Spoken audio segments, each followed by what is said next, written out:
புதிதாக திருமணமாக இருக்கக்கூடிய நம்மளுடைய சிறந்தி மனப்பழக்கம் மகாலட்சுமியுடைய வழிபாடு நடக்கக்கூடிய பெண் குழந்தைகளுக்கும் நம்முடைய அறக்கட்டளையுடைய மற்றோட பெரியவர்களுக்கும் எல்லாம் போனோம். நேற்று இரவு நம்ம இங்க வந்திருந்தோம். நம்மளுடைய பிரபுணியந்தி சொன்ன மாதிரி நம்ம தயக்கம் வந்து சிலரெல்லாம் கை நாங்கள் இருந்தோம். என்ன ஒரு சந்தோஷம் அப்படின்னு சொன்னா காலையில 4:30 மணிக்கு எல்லாருமே எடுத்துக்கிறது ரொம்ப ரொம்ப சந்தோஷமான விஷயம். நான் இரவு யோகம் பண்றது நாங்கள் யோசிக்கும் பொழுது இதை எடுத்துருவாங்க 4:30 மணிக்கு முடியுமா? ஏன்னா எல்லாம் வந்துருக்கோம் அப்படி. ஆனா 4:30 மணிக்கு எடுத்தது மட்டும் இல்லாம 5:30 மணிக்கு நம்ம தயாராகும். இங்க இருந்து நம்ம ஆற்றுக்கு ஸ்நானம் பண்ண போறதுக்கு தயாராகும். அந்த அளவுக்கு நீங்க ஆர்வமாக இருந்தது எங்களுக்கெல்லாம் ரொம்ப மகிழ்ச்சியான ஒரு விஷயம். ஏன்னா ஒரு நிகழ்ச்சியை ஏற்பாடு அதே போல நம்ம வாங்கன்னு சொல்றது குறிப்பிட்ட நேரத்தில் எல்லாரும் வந்து கலந்துக்கிட்டீங்க அப்படின்னு சொல்றாங்க. இப்ப இந்த நிறைய நிகழ்ச்சியில நான் சில விஷயங்களை உங்களோட பகிர்ந்துக்கிறேன். திருமணம் அப்படின்னா இன்றைய காலகட்டத்தில் இருக்கக்கூடிய இளம் தலைமுறைக்கு திருமணம் என்கிற வார்த்தை இங்க இருக்கிறவங்களுக்கு நம்ம சங்கத்தை அறிமுகம் இருந்ததுன்னா ஒரு மாதிரி சாதாரண இந்த சமுதாயத்தில் திருமணம் அப்படிங்கிறத பார்க்கும் பொழுது இருக்கக்கூடிய கற்பனை வித்தியாசமா இருக்கு. திருமணம் அப்படிங்கிறது நம்மளுடைய சனாதன இந்து தர்மத்திற்கும் மற்றவர்களுடைய கலாச்சாரத்துக்கும் வேறுபாடு. இப்பதான் சமீபத்தில் நம்முடைய சட்ட திட்டங்களுக்கு உட்பட்டு திருமணம் என்றால் பதிவு செய்யணும் என்கின்ற ஒரு ஏற்பாடு வந்திருக்கு. இந்து திருமணம் பற்றி நம்ம கையெழுத்து பதிவு பண்ணணும். பதிவு ரிஜிஸ்டர் ஆபீஸ்ல பதிவு பண்ணி நம்ம சான்று வாங்கி வச்சிருக்கோம். 25 வருஷத்துக்கு முன்னாடி பதிவு பண்ண கிடையாது, கையெழுத்து கிடையாது. கிறிஸ்துவ திருமணங்கள்ல 3 மாதத்துக்கு முன்னாடி அறிவிக்கிறவங்க எந்த சபையில அவங்க உறுப்பினராக இருக்கிறாங்களோ அந்த பொண்ணுடைய சபையிலும் ஆணுடைய சபையில அறிவிக்கணும். இன்னாருக்கு இன்னார் திருமணம் நடக்க போகுது அப்படின்னு அறிவித்து திருமணம் நடத்தி 2 பேர் கையெழுத்து போடணும். அவர் பாரதியார் என்ன சொல்வார், அதுக்கு ஒப்பந்தம். அதே போல ஜமாத்தையும் அறிவிக்கணும். இஸ்லாமிய திருமணப்படி அறிவிக்கப்பட்டு அந்த ஜமாத்துடைய அனுமதி இல்லாமல் திருமணம் பண்ண திருமணம் செல்ல. ஆனா நம்ம இந்து சனாதன இந்து தர்மத்துல திருமணம் என்பது ஒப்பந்தம் போடுவதல்ல, ஒப்பந்தம் அல்ல. முதல்ல அதை புரிஞ்சுக்கணும். கையெழுத்து போட்ட ஒப்பந்தம் போட்டோம் என்ன, 2 பேருக்கு சில விஷயங்கள்ல சில விதிமுறைகளை வகுத்துக் கொண்டு அதுக்கு கையெழுத்து போட்டு அது உடன்பட்டு அதன்படி நம்ம நடந்து கொள்வோம் என்று ஒத்துக்கொள்வது ஒரு ஒப்பந்தம். பிடிக்கிற விலகிடும். ஆனா சனாதன இந்து தர்மத்துல திருமணம் என்பது ஒப்பந்தம் அல்ல, சம்பந்தம். பந்தம்னா உறவு, சம்பந்தம்னா உறவு, உயர்ந்த உறவு. அப்படி சம்பந்தம் ஒரு ஆணுக்கும் ஒரு பெண்ணுக்கும் நடக்கக்கூடிய சம்பந்தம் அல்ல. முதல்ல அதை புரிஞ்சுக்கணும். நம்ம இங்க திருமணம் பண்ணி இருக்கிறோம்னா நம்ம 2 பேருக்கு மட்டும் நடந்தது அல்ல. ஒரு பெண்ணுடைய திருமணத்துக்கு முன்னாடி நிச்சயதார்த்தம் நடக்கும். நிச்சயதார்த்தம் யாரெல்லாம் தருவா? பொண்ணோட அப்பா உட்கார்ந்து இருப்பாங்க, சித்தப்பா பெரியப்பா எல்லாம் பங்காளிகள் இருப்பாங்க, அந்த பொண்ணுக்கான தாய் மாமன் அத்தை அவங்க வீட்டு வகையெல்லாம் உட்கார்ந்து இருப்பாங்க. மாப்பிள்ளை வகையில அவங்களோட அப்பா அம்மா அந்த பங்காளிகள் சித்தப்பா பெரியப்பா தாய் மாமன் அத்தை அந்த வகையெல்லாம் உட்கார்ந்து இருப்பாங்க. 2 குடும்பங்கள் பெண்ணும் ஆணும் பார்த்துக் கொள்வதற்கு முன்பாகவே 2 தரப்பு குடும்பங்களும் உட்கார்ந்து 2 பரஸ்பரம் அறிமுகப்படுத்திக் கொண்டு மணமகளுடைய அப்பா மணமகளுடைய அப்பாவுக்கு மாலை போட, இவர் மறுமாலை போட, பெண்ணு அம்மாவுக்கு அம்மா மாலை போட்டு அவங்களுக்கு பொட்டு வைத்து நடந்து வைத்து இந்த குளத்தில் இருக்கக்கூடிய பெண்ணை நாங்கள் கொள்கிறோம் அப்படின்னு 2 பேரும் பேசிக்கொண்டு கையெழுத்து போடுறதில்லை, வாக்கு வெத்தலை மாற்றிக் கொள்வது. ஆக நம்மளுடைய திருமணம் என்பது நம்ம 2 பேருக்கு நடந்ததல்ல, நம்ம 2 பேருடைய குடும்பங்களுக்கு ஏற்பட்ட உறவு பந்தம். அதை நம்ம முதல்ல புரிஞ்சுக்கணும். ஏதோ நம்ம 2 பேருக்கு மட்டும் கல்யாணம், நம்ம 2 பேருக்கு மட்டும் உறவு, நம்ம 2 பேர் சம்பந்தப்பட்டதல்ல. நம்மளுடைய குடும்பம் அவருடைய குடும்பம் 2 பேர் குடும்பத்துக்கு சம்பந்தப்பட்டது. ஒரு வாரம் பொங்கு மண்டலத்தில் 10 பேரையே பச்சை மக்களிடையே அக்னி சாட்சியாக அருந்ததி சாட்சியாக கல்யாணம் பண்ணி வர திடீர்னு காலத்தை கூட பண்ணிட்டு வந்தாங்க. இல்லைன்னு ஓடி வந்துடுவார். 10 பேர் அதிக 10 அதிக அக்னி சாட்சியாக கல்யாணம் பண்ணிக்கிட்டு பாருங்க. அதான் அந்த விஷயம் தான். அந்த அச்சதை போடுறதுல அந்த அச்சதைக்கு அவ்வளவு சக்தி. அந்த அச்சதை நம்மளுக்கு சாட்சி. அப்படி நம்ம திருமணம் செய்து கொண்டிருக்கிறோம். இது வெறும் ஒப்பந்தம் அல்ல, நினைச்சோட பிரிஞ்சு போறதுக்கு.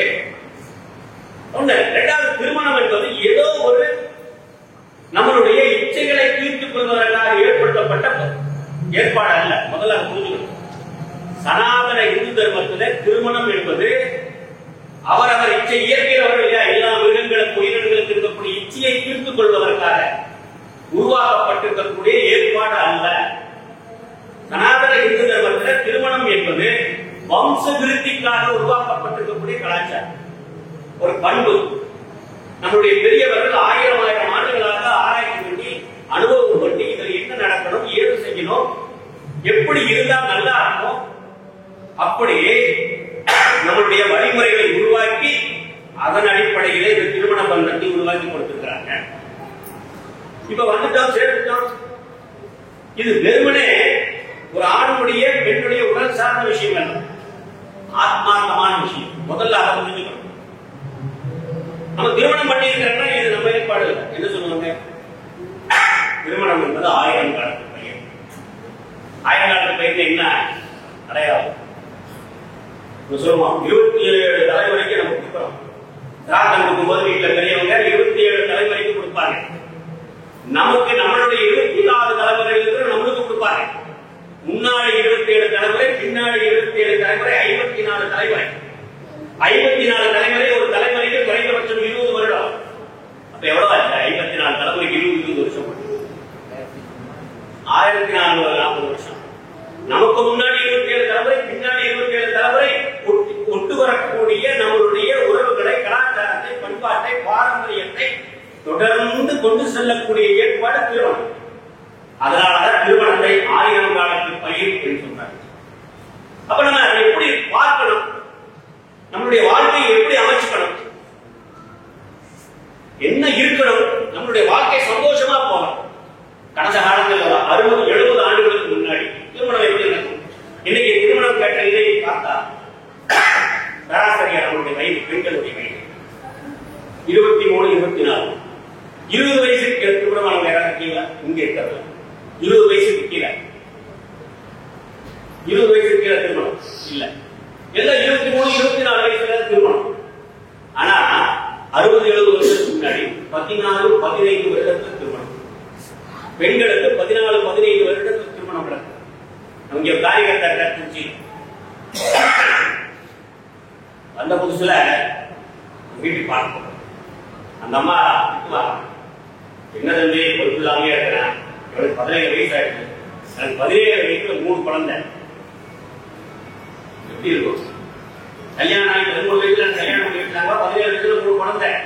இவன் முதல் குழந்தை, இவன் பொறுப்பு இல்லாம இருக்கான். 17 வயசுல படிக்கிறதுனா படிக்க மாட்டேங்கிறவங்க காலேஜ் போக மாட்டேங்கிறான். கிட்ட ரிப்போர்ட் பண்ணுவோம். மற்ற நம்ம பேசி ஏற்படுத்தினால 13 வயசு 14 வயசுல கல்யாணம் எப்படி இருக்கும்?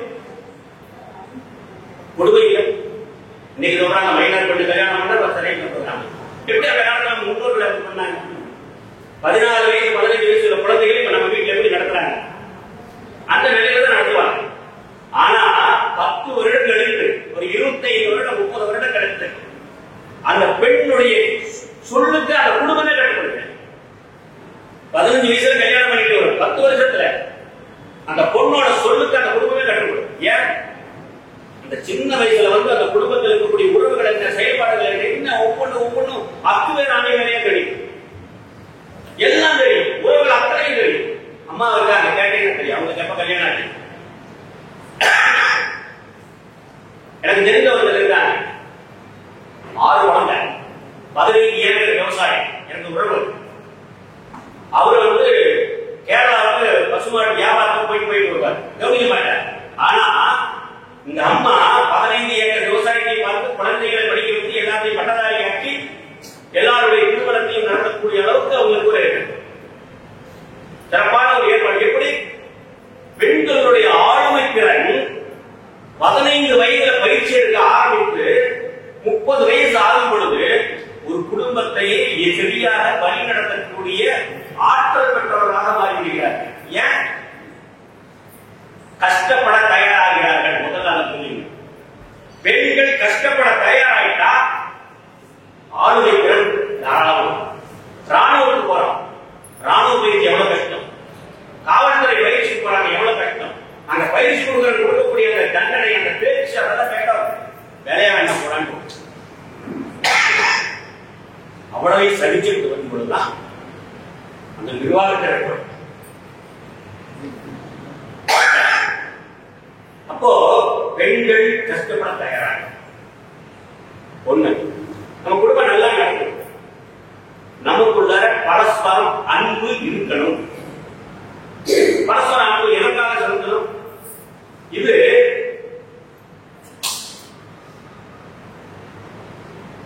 காரிய நோக்கத்திற்காக அன்பு. நம்ம ஏன் திருமணம் பண்ண சொல்றது 1000 காலத்து பயிர் அப்படின்னா, இவருக்கு ஏன் கல்யாணம் பண்ற நம்ம எடுக்கிற முடிவு இல்லை. நீங்க எப்படி திருமணம் பண்ணாலும் சரி, நம்ம எடுக்கிற முடிவு இல்லை. இறைவன் ஏற்பாடு செய்யக்கூடிய ஏற்பாட்டின்படி நம்ம 2 பேரும் திருமணமாகி கணவன் மனைவி ஆயிருக்கும். இறைவனுடைய ஏற்பாடு, நம்மளுடைய முன்னோர் விலையினுடைய ஏற்பாடு நம்ம கணவன் மனைவி ஆயிருக்கும். அப்ப நம்மளுடைய ஆத்மாக்கள் இணைவதற்கான ஒரு ஏற்பாடு. வெறுமனே நம்மளுடைய வாழ்க்கை இணைவதல்ல, நமக்குள்ள இருக்கக்கூடிய ஆத்மாவும் கணவனுக்குள்ள ஆத்மாவும் மனைவிக்குள்ள ஆத்மாவும் இணைய வேண்டும். ஒரு சமய சொற்பொழிவாளர் கண்ணாம் கல்யாணம் அப்படின்னு ஒரு வார்த்தை என்ன அடையாளம் பார்த்தேன் அப்படின்னா, ஒரு ஆணுடைய அடையாளம், ஒரு பெண்ணுடைய அடையாளம், இரண்டும் கடந்து ஐக்கியமாகிய ஒரே அடையாளம் மாறுகின்ற பேருக்கு பேர் கல்யாணம். ஒரு சமய சொற்பொழிவாளர் சொல்றாரு, நம்மளுடைய அடையாளம், கணவனுடைய அடையாளம், மனைவியுடைய அடையாளம் ரெண்டும் கரைஞ்சு ஒரே அடையாளமாக மாறும். அது பேர் தான் கல்யாணம். திருமணம் ஆகி ஒரு 5 வருடம் 10 வருடம் ஆகும் பொழுது நம்மளுடைய அடையாளம் மறைஞ்சு நான் என்கிற எண்ணம் மறைந்து நாம் என்கிற எண்ணம் கண்ணோட்டம் உருவாகிவிடும். 5 ஆண்டு 10 ஆண்டு அப்பொழுது வரும் பொழுது வாழ்க்கை சிறக்கும். வேலை நாட்டில் ஐரோப்பிய அறிஞர் சொல்லியிருக்கார், முரண்பாட்டுவாதம் அப்படின்னு இருக்கிறவங்க கேள்விப்பட்டிருக்க மாட்டேன். முரண்பாட்டுவாதம் ஒரு கருத்து இருக்கு, அந்த கருத்துக்கு ஒரு எதிர்கருத்து உருவாகுது, 2 கருத்து மோதுது, புது கருத்து உருவாகுது.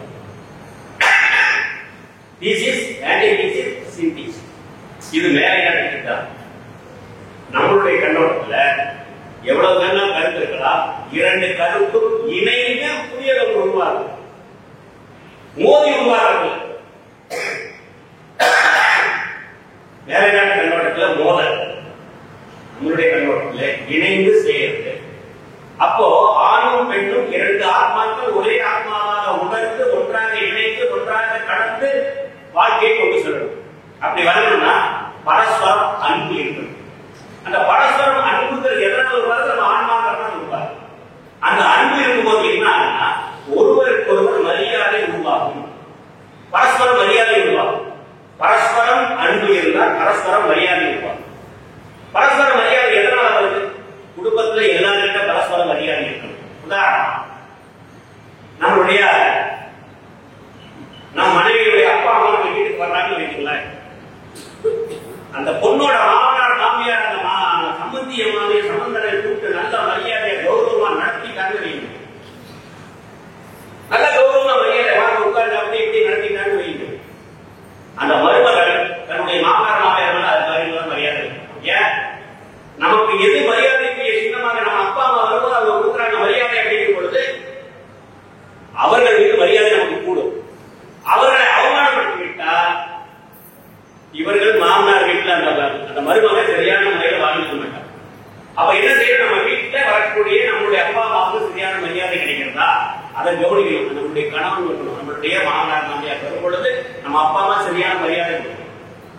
அதே போல நம்ம நாத்தனார் குழந்தைகள் வந்து நாத்தனார் பார்த்தாங்கன்னா அந்த பெண் அதுக்கு சரியான மரியாதை கொடுத்தா, அந்த குழந்தைகள் மேல அன்பு செலுத்தினார், நம்ம வீட்டில் இருக்கக்கூடிய மாமியார் மாமனார் தன்னால் நல்லா அன்பு செலுத்துவாங்க.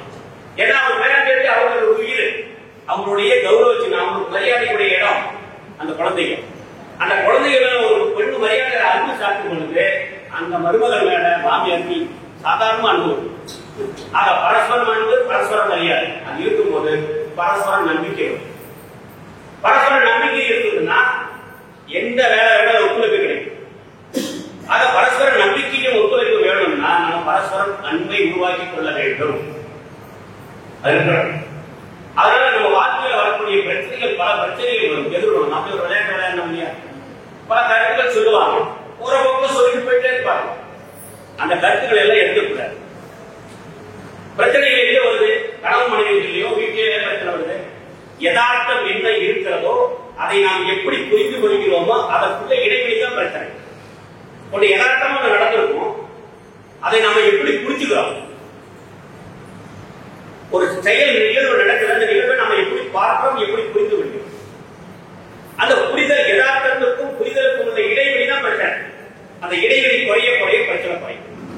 உதாரணமா நம்ம திருச்சி ஒரு காரியகர்த்தா இருக்காரு, அவருடைய அனுபவத்தை சொன்னார். அவங்க அப்பா அவருடைய சித்தப்பா இங்க பக்கத்துல அடிக்கடி தாண்டி இருக்கக்கூடிய ஒரு கிராமத்தை சேர்ந்தவங்க, நல்ல உள்ளூரை கொட்டி கிராமம். இந்த அண்ணன் ரெண்டு பேரும் ரொம்ப நெருக்கமானவங்க.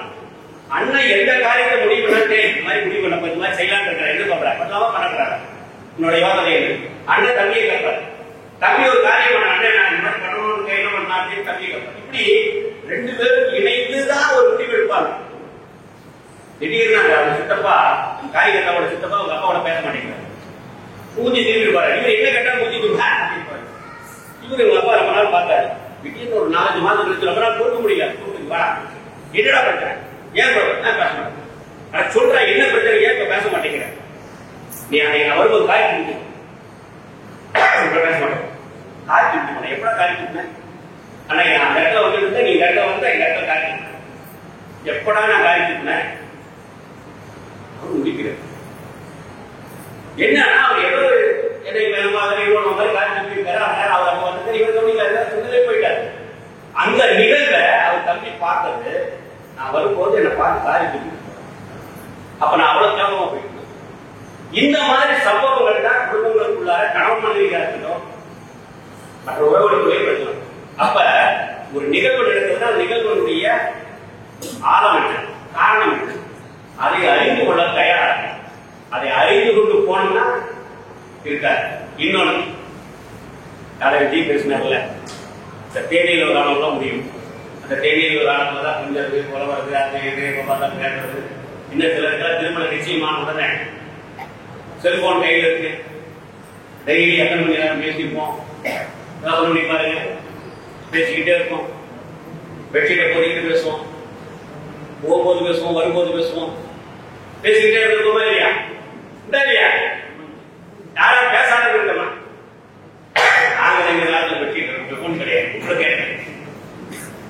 உங்களுக்கு கூட வேலை செய்யும்போது தம்பி மாதிரி ஒரு 5 மாதத்துக்கு முன்னாடி திருமணம் நிச்சயமாயிருக்கு. காலையில் 6 மணிக்கு விட்டு வண்டி எடுப்பான், வண்டி எடுத்து வெளியே விட்டு உடனே செல்போன் எடுப்பான். I started to go to company, ready SMS. உடனே கேட் ஒரு 6 நிமிஷத்துல கேட்டு வந்துடும். I reach the gate, SMS. உள்ள போவான். I purchased to and go to canteen, SMS. I take cup of coffee, I change the uniform, I start my work, SMS. I start the work to go to canteen. I take 2 dosa, 1 pongal, 2 vada, 1 coffee. SMS. இப்படியே நான் அந்த பொண்ணு அதே போல எல்லாம் கிண்டல் பண்ணுவோம். கிண்டல் பண்ணும்போது என்ன ஒரு மாதிரி பேசுவாங்க. திருமணம் ஆகி 4 வருஷம் ஆச்சு, 2 குழந்தை. ஷிஃப்ட் 4 முடிஞ்சு 4 மணிக்கு கிளம்புறான், அவன் 4 மணிக்கு கிளம்புறான். கம்போர்டு பக்கத்துல போன் வந்து எடுக்கிறான். என்ன பெய்யும் சரியா 5 நிமிஷம் வீட்டுக்கு கொண்டு வரலாம். அது போன பெய்யல. ஏய் என்னடா போன்ல வரும்போது தக்காளி வாங்கிட்டு வீட்டுக்கு வந்து சொல்லக்கூடாதா? அந்த பொண்ணு நல்ல எண்ணத்தை சொல்லுவது, நீ வீட்டுக்கு போய் எல்லாம் மறுபடியும் வந்து கடைக்கு வந்து தக்காளி வாங்கிட்டு வாங்கிக்கோ. நான் கூட நல்லா சொல்லுது. 4 வருஷத்துக்கு முன்னாடி 5 நிமிஷத்துக்கு ஒரு தடவை எஸ்எம்எஸ் போட்டேன். 4 வருஷம் கொடுத்துருக்கேன். சனியே இது இயற்கை. வீட்டுல பொம்பளைகளும் நல்ல விஷயம், ஆகப்பட்டில்ல பொம்பளைகளும் கொடுத்தாங்க. எதுக்கு சொல்றேன்னா, நாளாக நாளாக நம்மளுடைய ஈர்ப்பு குறைய ஆரம்பிக்கும். நமக்குள்ள இருக்கக்கூடிய ஈர்ப்பு குறையும். அப்ப என்ன பண்ணணும், அந்த ஈர்ப்பு குறையாமல் பார்த்துக் கொள்வது பெண்கள் கையில இருக்கு. எப்படி அணுகுமுறைகள்ல, பேசுற விஷயங்கள்ல அவங்க எப்படி அவங்களுடைய முகம் பார்த்து பேசணும். அவங்களுடைய வீட்டுக்குள்ள வீட்டுல வந்து நுழைவாங்க. நுழையும் போது எவ்வளவோ சுவைகளை மனசுல சுமந்துட்டு வருவாங்க. சந்தோஷமா வரலாம், கோபத்துல வரலாம், வெளியே ஒரு நாள் சண்டை போட்டு வந்துருக்கலாம், சந்தோஷமான ஒரு விஷயத்தை அப்படியே படுத்துக்கலாம், ஆனந்தமா வரலாம். உள்ள நுழையும் பொழுது நபாரம் போட்டா பலன் படுத்த வேண்டியது. பல வீடுகளில் நடக்கிற விஷயத்தை சொல்றேன். முதல்ல அவர் என்ன மனநிலை, பெண்களால முடியும், இது முடிந்ததுன்னா எல்லாம் சரியா புரியுதுங்களா? அப்போ ஆண்கள் என்ன மனநிலையில வர்றாங்கிறத புரிஞ்சுக்கிட்டு அதற்கு ஏற்ப போடணும். நீங்க காலையில பூஜை பண்றோம்ல, கோயில கவனிங்க, நம்மளுடைய பிரார்த்தனை எப்போ உட்காந்துருக்கீங்களா? எல்லா பூஜை முடிஞ்சு, தீபாவளி முடிஞ்சு, நைவேத்தியம் முடிஞ்சு, தாம்பூலம் சமர்ப்பையாக முடிஞ்சு, கற்பூர ஆரத்தி முடிஞ்சு, அதுக்கப்புறம் தான் நம்மளுடைய பிரார்த்தனை வைப்பாங்க. கவனிச்சு பாருங்க. நமக்கு கடவுள்கிட்ட பிரார்த்தனை வைக்கிறதுனாலும் கூட கடவுளை பார்த்து பிரார்த்தனை வச்சா நடக்காது. கடவுளை சந்தோஷப்படுத்திட்டுனா நம்மளுடைய பிரார்த்தனையை வைக்கணும்.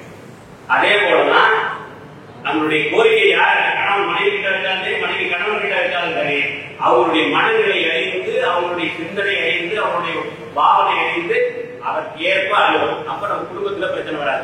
கணவன் மனைவி கூட மட்டும் இல்ல, வீட்டில் இருக்கக்கூடிய மற்ற உறவுகள் கூட அதை கொஞ்சம் கடைபிடிக்கலாம். அது இருந்ததுன்னா ரொம்ப நம்மளுடைய வாழ்க்கை ரொம்ப சந்தோஷமா போகும், எந்த ஒரு கலக்கம் இல்லாம போகும். ஏன்னு சொன்னால் நம்முடைய சனாதன இந்து தர்மத்துடைய வாழ்க்கை முறைதான் வாழ்க்கையில் உலகத்திலே சிறப்பானது. உலகம் முழுக்க நம்முடைய சனாதன இந்து தர்ம குடும்ப வாழ்க்கை கிட்ட வர்றாங்க. இன்னைக்கு நம்முடைய கலாச்சாரம் பண்பாடு இவ்வளவு உயர்வான நிலை உலகத்தில் எங்கேயுமே இல்லாத அளவுக்கு நம்முடைய நாட்டினுடைய பெருமை இருக்கு அப்படின்னா பாரத நாட்டுடைய கலாச்சாரம் தான் அதுக்கு காரணம். பாரத நாட்டுடைய கலாச்சாரம் காரணமாக இருக்கிறதுனாலதான் நம்முடைய தேசத்துக்கு ஒரு மரியாதை. அதனாலதான் என்ன பண்றாங்க, தேசத்துடைய மரியாதை ஒரு கலாச்சாரத்தை காப்பாற்றி வருவது, அடுத்தடுத்த தலைமுறைக்கு கொண்டு செல்வது குடும்பம். அதனாலதான் மேலை நாட்டு சக்திகள் பூரா, வெளிநாட்டு சக்திகள் பூரா இந்த குடும்ப அமைப்பை சிதைக்கிறதுக்கு வேலை பார்ப்பாங்க. நம்ம என்ன பண்ணணும், காலையில் சொன்னார்களே விளக்கேற்றணும், தினசரி விளக்கேற்றணும். பெண் குழந்தைகள் எழுந்த உடனே குளிக்கணும், குளித்துட்டு வாசல் தெளித்து கோலம் போடணும். வாசல் தெளித்து இருந்து கோலம் போடணும். வெறும் அழகுக்காக மட்டுமல்ல, நம்ம பூமாதேவிக்கு செய்யக்கூடிய பூஜை. மகாபலிவர்கிட்ட ஒருத்தர் போய் கேட்டாங்களா, என்கிட்ட எல்லா செல்வங்களுக்கு வசதி வாய்ப்புகள் இருக்கு, ஆனா என் வீட்டுல எனக்கு நிம்மதி மட்டும் இல்ல. அவர் கொஞ்சம் நேரம் உட்கார்ந்து இருக்கிறத யோகப்பட்டு கேட்டாரா, வீட்டுல வாசல் தெளிச்சு கோலம் போட்டீங்களா? போடணும். யார் கோலம் போடுறா? வீட்டு வேலைக்காரி. இப்ப வீட்டு வேலைக்காரி சந்தோஷமா. ஏன் அப்படின்னா நம்ம வீட்டில் இருக்கக்கூடிய வீட்டு தலைவி வீட்டு வாசலுக்கு கோலம் போட்டா வீட்டுக்கு மகாலட்சுமி வருவா, செல்வம் இருக்க இல்லையா, நிம்மதி இருக்கும். ஆக நம்ம வீட்டுல வாசல் தெளித்து கோலம் போடணும், காலையும் மாலையும் விளக்கேற்றணும், ஏதாவது ஒரு வேளையாவது கடவுள் வழிபாடு செய்யணும். சில ஸ்லோகங்கள் 5 கணக்கனை யானை முகத்தனை சொல்லலாம், முருகனுக்கான பாட்டு, அவ்வாறுக்கான பாட்டு, தமிழ். தினசரி வீட்டிலே கடவுள் பாட்டு பண்ணணும், பூஜை செய்யணும். இன்னைக்கு நமக்கு குழந்தைகளுக்கு ஒரு சின்ன ஸ்லோகம் சொன்னா தெரியாது, ஒரு பாடல் பாட தெரியாது, கடவுள் பாட்டு பாட தெரியாது. அப்படி இருக்கக்கூடாது. நம்ம சாமியை பற்றி பாடுறதுக்கு நமக்கு பாட சொல்லி கொடுக்கணும் குழந்தைகளுக்கு. நம்முடைய தர்மத்தை பற்றி தெரியாது, ராமாயணம் மகாபாரதம் தெரியாது. பேஸ்புக்ல வந்து ஒரு தமாஷா, தமிழ் மாதம் சொல்லு என்னென்ன சொல்லுவாங்க, பையன் காலேஜ் படிக்கிற பையன் கேட்டான். அப்ப நம்மளுடைய கலாச்சாரத்தை சொல்லிக் கொடுக்கணும். அதே போல நம்மளுடைய பாரம்பரியத்தில் பெரியவர்கள் என்னெல்லாம் சாதிச்சிருக்கிறாங்க, அவருடைய புகழக்கூடிய விஷயங்கள் என்ன, என்னுடைய குடும்பத்துடைய முன்னோர்கள் எப்படி வாழ்ந்தாங்க, நம்ம அப்படி வாழ்றோமா? எனக்கு ஒரு பெருமை உண்டு. இந்த பாட்டியை பற்றி நீங்க எங்க போய் சென்று பேசினாலும், ஓ அந்த மகராசியோட பேர் நீ அப்படிமா எங்க பாட்டியை பற்றி பேசணும். அந்த குணம் எங்க இருக்கு அப்படின்னு சொன்னா எங்க பாட்டிட்டு இருந்து கத்தைக்கு வந்து, நீங்க எதை வீட்டுக்கு போனாலும் யாரும் அங்க சாப்பிடாம போக முடியாது, என் கத்தை கொடுப்பாரு.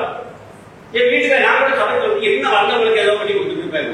என் வீட்டுக்கார வீட்டுக்கு போனா யாரும் வந்தாலும் ஏதோ சாப்பிடாம விட மாட்டாங்க, ஒண்ணுமே வேணாம் கொடுப்பாரு. ஏன் எங்க பாட்டி கிட்ட இருந்து எங்க அத்தைக்கு வந்து எங்க அத்தை கிட்ட இருந்து நம்ம வீட்டுக்காரிக்கு வந்து, அப்ப நம்மளுடைய முன்னோர்களுக்கு இருக்க ஒரு சிறப்பான அம்சம் அடுத்தடுத்த தலைமுறைக்கு தெரிகிறதா? தெரியல. எங்க அப்பா எப்படி, எங்க தாத்தா எப்படி வாழ்ந்தாங்க, அந்த வாழ்ந்த வாழ்க்கை நமக்கு தெரியல. தெரியாது. காலையில பெருநாஞ்சி சொல்லும் போது இருக்கக்கூடிய பிரச்சனைகளுக்கு காரணம் என்னன்னா நம்மளுடைய முன்னோர்களுடைய பெருமை நமக்கு தெரியாது. பாண்டிச்சேரி ஆரோக்கியம் ஒரு ஆசிரமம் இருக்கு. அரவிந்த மகரிஷி ஆரம்பிச்சு அரவிந்த மகரிஷிக்கு அரவிந்த கோஷுக்கு பெரிய புரட்சியாக நம்ம சுபாஷ் சந்திர போஸுக்கெல்லாம் ஊக்கம் கொடுத்து நம்பிக்கை கொடுத்து அவர் புரட்சியாளராக மாற்றுவது அரவிந்த கோஷ். அவர் ஒரு விஷயம் சொல்றார், ஒரு தேசத்தினுடைய இளைய தலைமுறைக்கு அந்த தேசத்தின் கடந்த காலம் குறித்த பெருமித உணர்வு, நிகழ்காலம் குறித்த கவலை, எதிர்காலம் குறித்த பொன்னான கனவுகள் இருக்க வேண்டும். அப்படி ஒரு இளைய சமுதாயம் இருந்தது என்று சொன்னால் அந்த தேசம் பாதுகாப்பாக இருக்கும். கடந்த காலம் குறித்த பெருமித உணர்வு, நிகழ்காலம் குறித்த கவலை, எதிர்காலம் குறித்த பொன்னான கனவுகள். அப்படிப்பட்ட இளைய தலைமுறை இருந்தால் அந்த தேசம் பாதுகாப்பாக இருப்பார். தேசத்திற்கு மட்டும் நம்ம குடும்பத்துக்கு கூட, நம்ம குடும்பத்துடைய கடந்த காலத்தில் பெருமித உணர்வு நம்ம மனதில் இருக்கா? எங்க அப்பா எப்படி, தாத்தா எப்படி, பாட்டம் எப்படி, எவ்வளவு வீர பராக்கிரமத்தோடு இருந்தாங்க. ஒன்றுமே இல்லையே. நம்ம ஊமத்துறை எப்படி சொல்லுவாங்க, பேச தெரியாது. ஊமத்துறை அவர் வைக்கப்புறை எடுத்து போட்டா அதற்கு தம்சம் பேச தெரியாது. வீரமலை தம்பி அவர் ஒவ்வொரு வைக்கப்பில் எடுக்க பண்ணா அத்தனை காரணம். அப்படிப்பட்ட வீரம் சேர்ந்த மண்ணு நம்மளுடைய மண்ணு. நம்ம தேசத்தை பற்றி தெரியணும், நம்முடைய பாரம்பரியத்தை பற்றி தெரியணும், நம்முடைய ஆன்மீக கலாச்சாரத்தை பற்றி தெரியணும். இந்த பாரம்பரியங்கள் நம்ம கற்றுக்கொள்ளணும், கற்றுக் கொடுக்கணும். நம்ம குடும்பங்கள் இருக்க முடியும். அடுத்த வரக்கூடிய நம்ம அடுத்த தலைமுறைகள் கற்றுக் கொடுக்கிறோமா, அதை முயற்சி பண்ணணும். நம்ம அவசியம். இப்போ உங்களுடைய காலம் கற்றுக்கொள்ளக்கூடிய காலம். இப்ப திருமணம் பார்த்தா ஆரம்பிச்சு வாழ்க்கை, இல்லற வாழ்க்கை ஆரம்பிச்சு. இல்லற வாழ்க்கையை பற்றி நீங்க பாத்தீங்கன்னா திருவள்ளுவர் 1330 குறள்ல 200 குறள் இல்லறத்தார பற்றி எழுதியிருக்காரு. 1330 குறள்ல 200 குறள் 20 அதிகாரம். முதல்ல 4 அதிகாரம் பாயிரம் வாழ்த்து பாடம், கடவுள் வாழ்த்து, வாழ்ச்சிறப்பு, நீத்தார், இது அரண் வலியுறுத்தல் 4. அடுத்தது 20 அதிகாரம் இல்லறவியலை பற்றி தான் பேசுறோம். இல்வாழ்வார் என்பார் ஏழைய மூவருக்கும் நல்லாட்சி முதல் குறள் சொல்றார். இல்லறவியல முதல் குறள் இல்ல, இல்வாழ்வார் என்பார் ஏழைய மூவருக்கும் நல்லாட்சி என்ற துணை அப்படின்னு என்ன? ஏழைய மூவர்னா யாரு? பிரம்மச்சாரி, வானபஸ்தி, துறவி. நம்ம இல்லறத்தான் கிரகஸ்தன். கிரகஸ்தன் எப்படி இருக்கணும்? மற்ற 3 ஆசிரமத்தில் இருக்கக்கூடியவர்களுக்கும் ஆதாரமாக நடக்க வேண்டும். வள்ளுவர் சொல்றார், துறந்தார்க்கும் துவாதவர்க்கும் இறந்தார்க்கும் இல்வாழ்வான் என்பான் துணை. இறந்த துறந்தார் என்ன? துறவியர். துவாதவர்னா இயலாமல் கஷ்டப்படக்கூடியவர்கள். இறந்தார் நீத்தார் காலையில் சொன்னார்களே முன்னோர்கள், அவர்களுக்கு இணை துணையா இருக்கிறது. அன்பும் அறனும் உடைத்தாலும் இல்வாழ்க்கை பண்பும் பயனும் அது. தமிழ் திருமணம் அப்படின்னு சொல்லிட்டு மேல குரல் போட்டுவாங்க. அன்பும் மரணம் உடைத்தாலும் இல்வாழ்க்கை பண்பும் பயனும் அது. ஒரு பெருமை அன்பும் மரணம் உடைத்தாலும் இல்வாழ்க்கை பண்பும் பயனும் அது. என்ன அன்பும் மரணம்னா நம்மளுடைய முன்னாடி சொல்றது அன்பு. அந்த அன்பு இருக்கணும். அதே நேரம் நம்மளுடைய வாழ்க்கையில் நம்முடைய தர்மம் இருக்கணும். நம்முடைய முன்னோர்கள் பாதுகாத்து தலைமுறை தலைமுறையாக நமக்கு கொடுத்த தர்மம். அன்பும் தர்மமும் இடையில் இருந்தால் அதுதான் பண்பும் பயனும். அதுதான் வாழ்க்கை முறை. அதுதான் நமக்கு கிடைக்கக்கூடிய பயன். 2 ஒன்று வள்ளுவர் சொல்றாங்க. வெறுமனை மேல போட்ட பாப்பா கல்யாணம் பண்ணிட்டீங்க, நமக்கு தெரியல. ஒண்ணு இல்லைங்க, மனத்திற்கண் மாதிரினால அனைத்தனம் நாவல நேரத்தில் அவர் குரல் இருக்கு. கல்யாணம் சொல்லுவாங்க, மனத்துக்கண் மாதிரினால அனைத்தரன் நாவல நேரம். மனசுல மாசம் இருந்தால் போதாதான் தர்மம். நம்மளுடைய ஓங்காரான சாமிகள் வேதபடி தேனியில் இருந்தாங்க. அவங்க சொல்றாங்க அதெல்லாம் குரல். அது கவலை இருக்கு. நம்மளே சொல்லிட்டு அவர்களுடைய ஞானி திருவள்ளுவர் ஏன் சொல்றது? மனத்திற்கண் மாசுகளால் அனைத்தரன் ஆகல. நீங்க என்ன செயல் செஞ்சாலும் மனதில் இருக்கக்கூடிய மாசுகள் ஆகணும். எந்த செயலை செய்தால் நம் மனதில் இருக்கக்கூடிய மாசுகள் அகலமோ அந்த செயல் தருமம். எதை செஞ்சா நம்மளுடைய இருக்கக்கூடிய தேவையில்லாத வெளியே போயிட்டு நல்ல விஷயங்கள் மட்டும் நிற்கும். அந்த செயலை செய்வது தர்மம். அதான் நம்மளுடைய இல்லறவியலுடைய சிறப்பு. அன்பும் மரணமும் சொல்றாரு. அந்த அரணுங்கிறது என்ன? நம்ம மனசுல இருக்கக்கூடிய அகலுகளை எதெல்லாம் தேவையில்லாத ஒதுக்குதோ அந்த செயலை செய்தா அது தர்மம். அதுதான் அறம். ஆக அனைவரும் இணைந்து வாழணும், இணைந்து கொண்டு வாழணும்.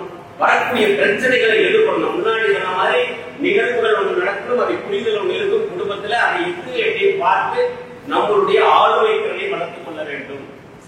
நம்ம இன்னைக்கு என்ன ஆச்சுன்னா பெண்கள் ஏன் குடும்பங்கள்ல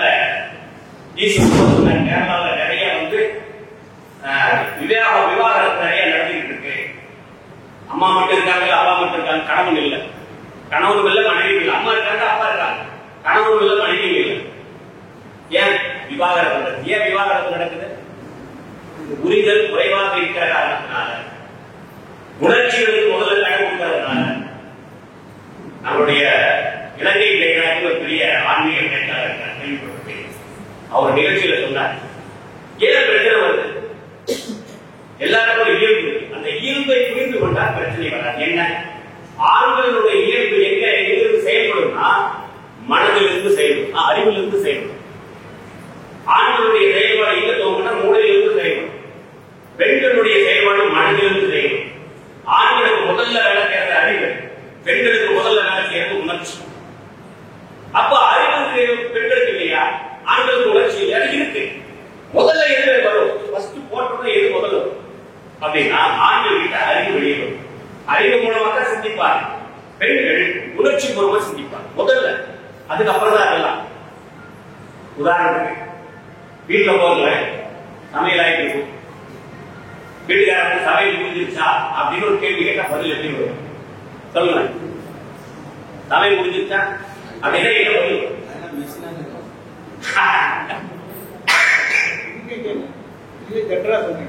இல்ல உங்களுடைய அனுபவம் நான் சொல்றேன். நீங்க கேள்வி முடிக்கிறதுக்கு முன்னாடி பதில் வரும். கவனிச்சிருக்கீங்களா? ஆண்கள் கணவன் கேள்வியை முடிப்பதற்கு முன்பாக பதில் வரும். பதிலும் பதிலாக வராது, கேள்வியாக உண்டா இல்லையா? இல்லைன்னு சொல்லுங்க. ஏதோ ஒரு கேள்வி, அவசரமா பசி தூக்குதோ, கொஞ்ச நேரம் இருக்காது, இப்படிதான் வரும். கொஞ்சம் வெயிட் பண்ணி பொறுப்பு சொல்ல மாட்டேன். ஏன்னு சொன்னா இயல்பு, தப்பு இல்லை, இயல்பு.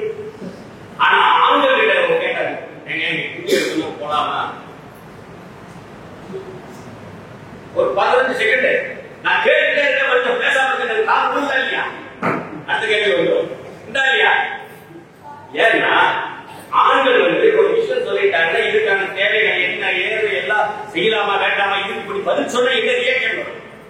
அது ஒரு இருக்கு இல்ல. இந்த கேள்வி நம்ம பதில் சொன்னா அதுக்கு என்ன ரியாக்ஷன் வரும்? அதுக்கு பயன்பட வேண்டியது இல்ல இல்லையா? உண்டா இல்லையா? கேள்விக்கு ஒரு பதில் சொன்னா அதுக்கு ஒரு பதில் வருங்க, அதுக்கு என்ன பண்றது? அந்த பயம். அப்போ குறைந்தபட்சம் 10 செகண்டாவது நம்ம ஆண்களை யோசிக்கலாம். காரணம் என்னன்னா இது இயல்பு.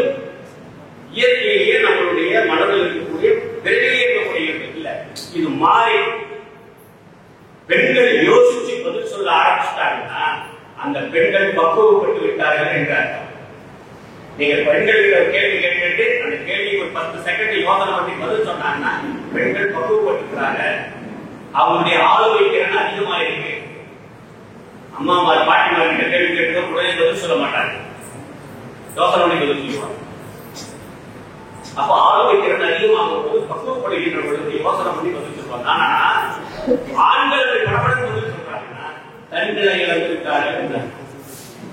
ஆண்கள் டக்கு இதே போல கேள்வி முடியறதுக்கு பதில் அடிச்சாங்க, அவங்க தன்னிலை இழந்திருக்காங்க.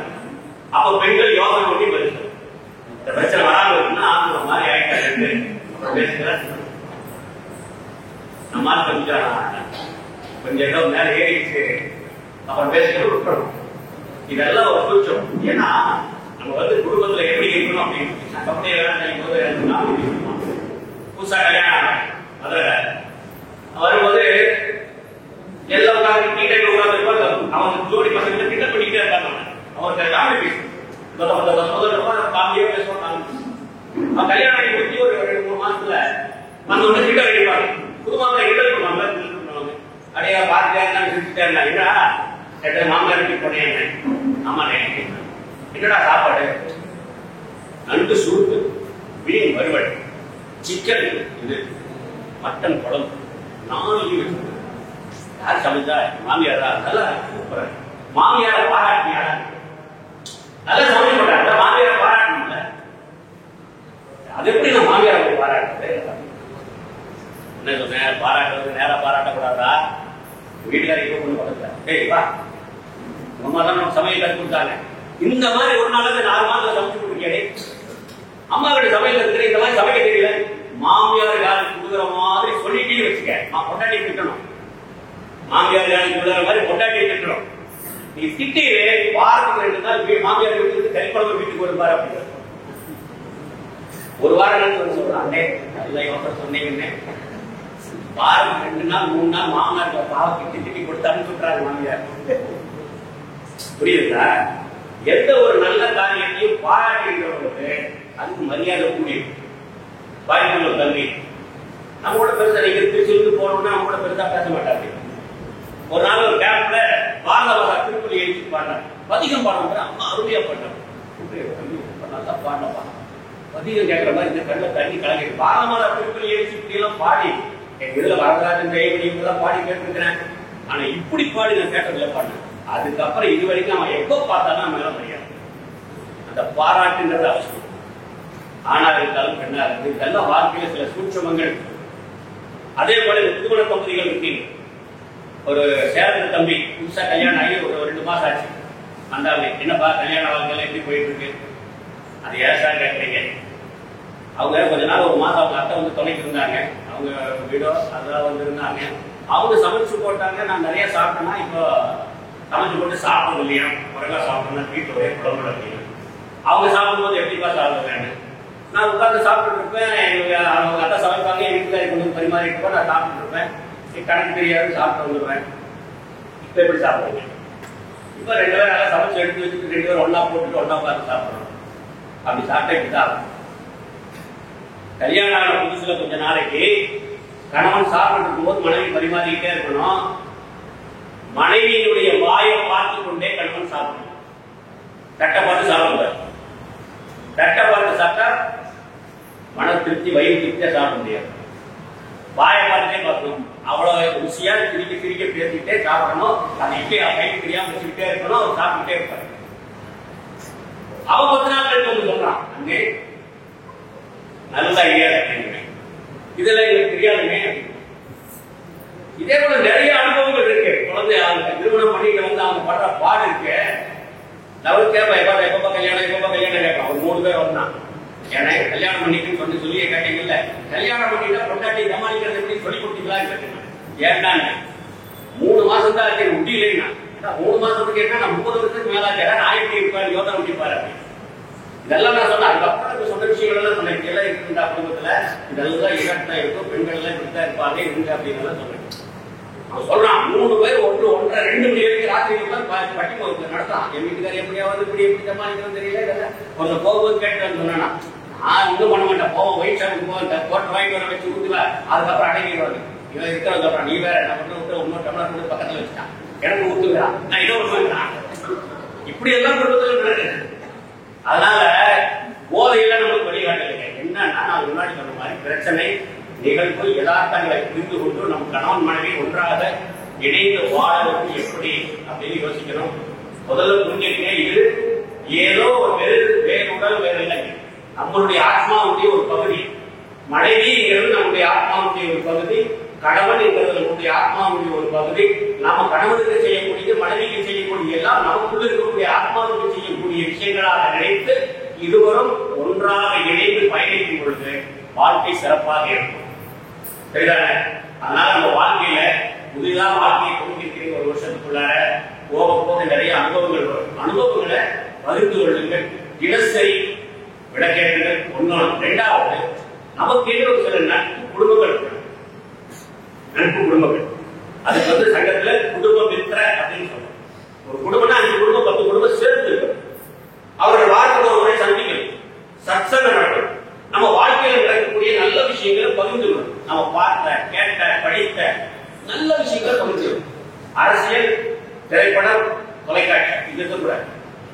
நல்ல விஷயம் சமுதாயத்தில் என்ன நடந்திருக்கு, நம்ம வாழ்க்கையில் என்ன சிறப்பாக இருக்கு, நம்ம வரவு செலவுகள் எப்படி பண்றோம், அதை பத்தி கொஞ்சம் நம்மளுடைய குடும்ப மித்திர அப்படின்னு ஒரு விஷயம்.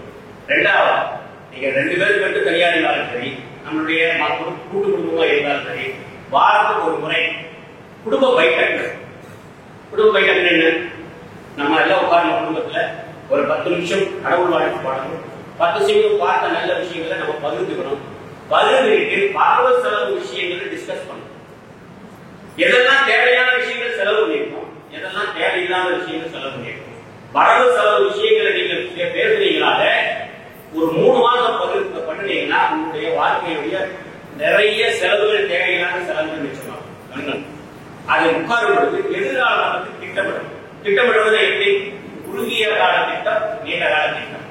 இந்த வருஷத்துல நம்ம என்னென்னலாம் செய்யலாம் அது திட்டமிடும். 5 ஆண்டுகளுக்கு பிறகு என்ன செய்யலாம், 10 ஆண்டுகளுக்கு பிறகு நம்மளுடைய வாழ்க்கை எப்படி இருக்கும், அதை பத்தி எல்லாம் நம்ம யோசிக்கலாம்.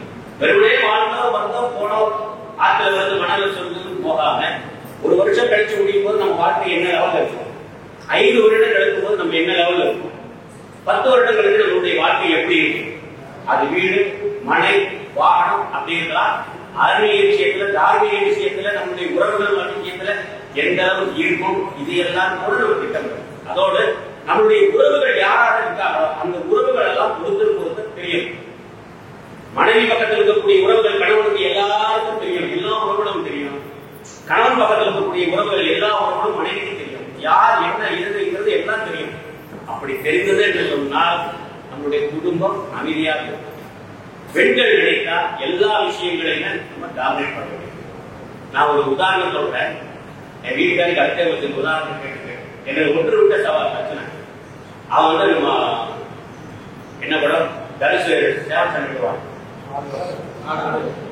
ஆடுகளம், அதனுடைய கதாநாயகன் மாதிரி ஒரு காலத்துல இருந்தான். ஜாக்கிக்கு சேவல் சண்டை ஒரு ஆளுக்கு ஜாக்கி. சரியான நேரத்துல சேவலை முகை விட்டு கீழே விடணும், சரியான நேரத்தில் தூக்கி கட்டி கட்டி இருப்பாங்க. சரியான நேரத்தில் விடணும், சரியான நேரத்தில் தூக்கணும்.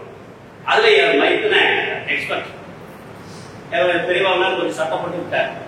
அவன் நண்பர் வீட்டுக்கு போயிட்டான். நண்பர் தோட்டம் பொள்ளாச்சியில பெரிய தோட்டம். அவர் எப்படின்னா பைக்ல வருவார்.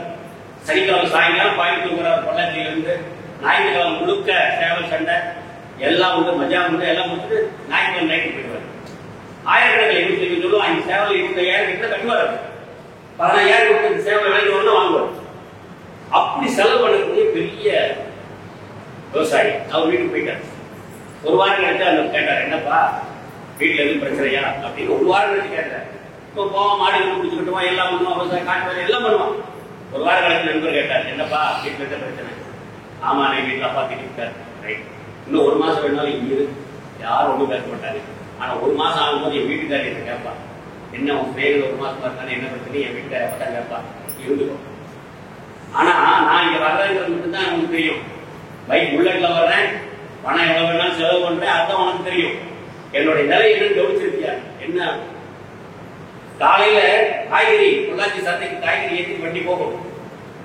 வீட்டுல பண்ணையால் வண்டி வண்டி போக பிள்ளைங்க பின்னாடி போவார். காயை ஏலம் கொண்டுவாங்க மார்க்கெட்ல, காசு ஏலத்துல வாங்கி காசு எடுத்துட்டு வந்துருவார். வீட்டுல கொண்டு கொடுத்துருன்னு பின்னாடி வரக்கூடிய வேலைக்கார என்ன காய் என்ன கொஞ்சம் அவன் கொடுப்பான் ரிப்போர்ட். அந்த அம்மா செக் பண்ணி பார்ப்பாங்க. காசு அந்த அம்மா பண்ணுவாங்க. வேலைக்காரன் சொல்றது இவங்க சொல்றது ஒன்னா இருக்காங்க, இதே மாதிரி தேவை பார்ப்பாங்க. அது மட்டும் இல்ல, ஒரு வேலை அந்த அம்மா வீட்டு அந்த அத்தனை தோட்டம் இதே விவசாயம் அந்த அம்மா தான் பராமரிக்கும். அந்த அம்மா கேட்பாங்க. அந்த அம்மா ஒரு வேலை சொல்ல பண்ணையாரு கோயம்புத்தூர்ல பண்ணாடி அப்படின்னு முதலாளி நீங்க ஆன்லைன் முதலாளிங்கிற மாதிரி பண்ணாடி வேலைக்காரங்க பண்ணாடி ஒரு வார்த்தை கேட்டுருந்தா அப்படின்னு நான் வேலைக்காரங்க கேட்டேன். ஏய் போட தொடர வேலை கீழா பண்ணாடி கேட்கறான். பண்ணாடி வசக்கப்பட்டது என்ன தெரியும், சாப்பிட்டு தெரியும், போட வேலையை பார்க்கறாங்க. இதுதான் மரியாதை. ஆனா செலவுகள் பண்றாங்க. அந்த தென்னந்தோப்புல உள்ள தென்னை மட்டை இருக்குல்ல, அந்த மட்டை எவ்வளவு இருந்தாலும் இவருக்கு காசு. அப்படி அந்த பணத்தையும் ஒரு 1000 செலவு பண்றாங்க. எவ்வளவு பெரிய விவசாயமா இருக்கும் யோசனை பண்ணி பாருங்க. ஆனா தம்பி கேட்டுதான் அப்படின்னா ஊருக்குள்ள யாரும் இருக்கணும், அதுதான் கிடையாது.